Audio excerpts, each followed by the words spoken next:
I consider like my real writing life starting from 25. That's like when I began to really show up to it and like do 2 hours in the morning. I was talking on the phone to my brother, and he said something along the lines of, well, if you wanted to be a professional basketball player, you'd play basketball every day, right?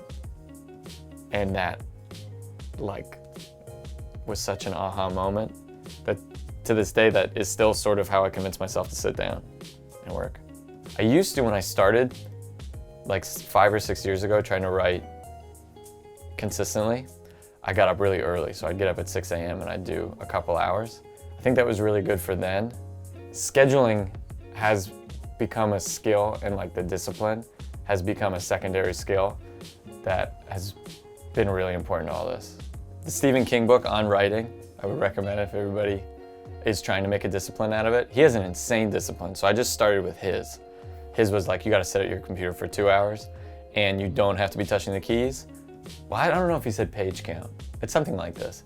You don't have to be touching the keys, you don't have to write anything, but you're not allowed to do anything else. So that's where I started. I think time worked for me because sometimes it would flow out of me and sometimes I'd feel stumped. But this idea of like putting my phone away, turning off the internet, sitting here for 2 hours, that's where I started. And if I didn't hit the 2 hours, it didn't count for me. I've now gone a little easier. So now on a weekday, if I can put in 5 minutes, I count it. I have like a little app where I track it.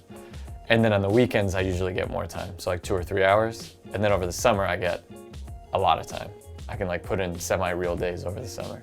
There are like sometimes I'm inspired, but I would say the times I'm inspired, I'm not even sure the writing is better.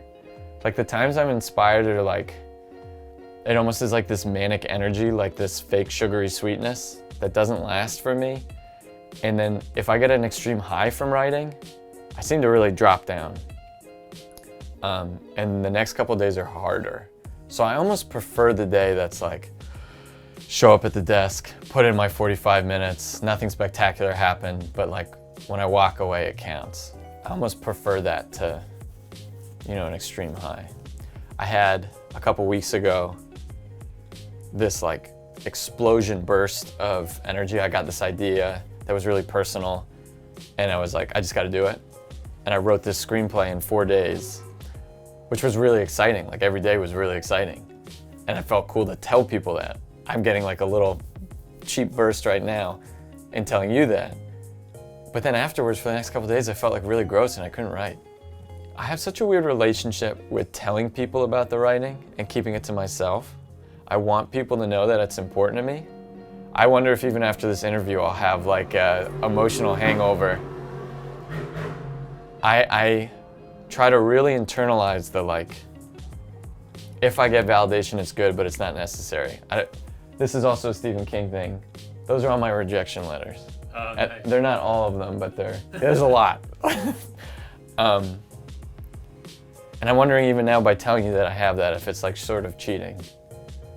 I guess it's whatever you make it, but I try so hard because I'm afraid if this were to ever pay off and I would get validation, would I stop or would my discipline get worse? There's this, we went to film school. And so I see it the most with film is that you have this amazing movie and then there's so often the follow-up movie is bad.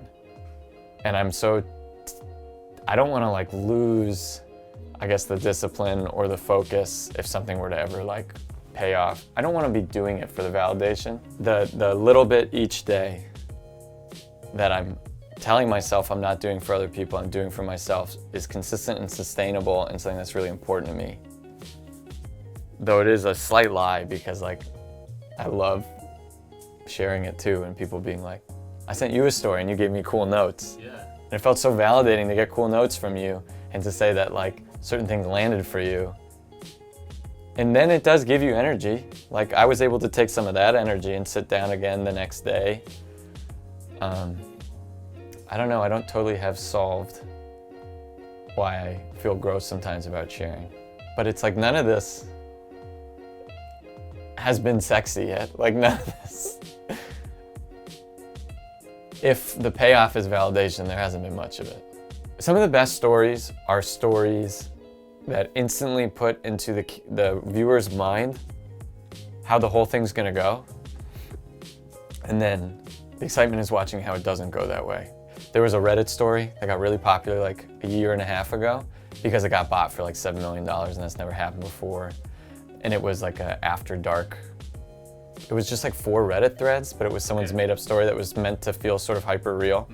And it was a couple that moves into a house, they find out the house is haunted, and they get told that each season the ghost appears in a different way. So you as the reader from the very beginning are told how it's gonna go. And some of the fun is like, is it real or not? But then when it starts to show up, you as the reader begin to have expectations, and then it gets fun when the expectations get flipped. There are characters who say a couple things, do a couple movements, and you feel like you know them. And it's really fun to watch a character because you kind of have an idea of what their challenges are gonna be, where they're gonna excel. And I would love to get there. I've been practicing and trying more with my writing to have a certain confidence with my characters, to like, the reader has a pretty good idea of them when they show up.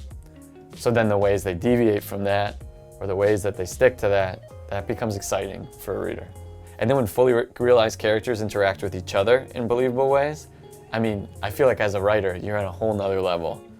That's something I struggle with too. If you're gonna put 2 characters in a room together, they should affect each other in really exciting ways.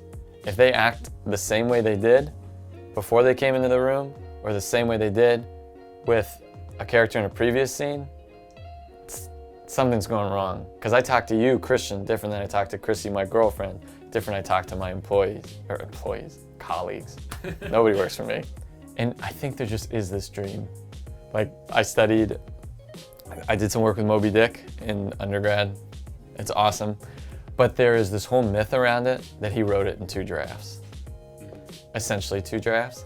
And I think we love this idea of like someone's eyes rolling back in their head. It's just like coming out of their fingertips, like gasping at the end, and it's what you get in your hands. And so I think some of the trick of getting a published book that feels slick and feels concise is you make your 54th draft feel like a first draft. Because there is this glamour to a first draft, a flow to a first draft. But if it's an imperfect first draft, you know, you've got to change it. It's not gonna work the way it is, no matter what is good about it. I don't always know how to talk about it. I really like talking about it. I have a lot of thoughts on it, but it feels like douchey to be like, I'm a writer, I'm an artist, I'm a musician. If you make music, you're a musician. If you paint, you're an artist. If you write, you're a writer, and you should be able to tell people that and talk about it in a candid way. Like right now feels really good because you have given me permission to just like talk about this as much as I want. Yeah, that's the thing I need to work on, because I think a certain amount of validation, a certain amount of celebrating yourself is good and is necessary.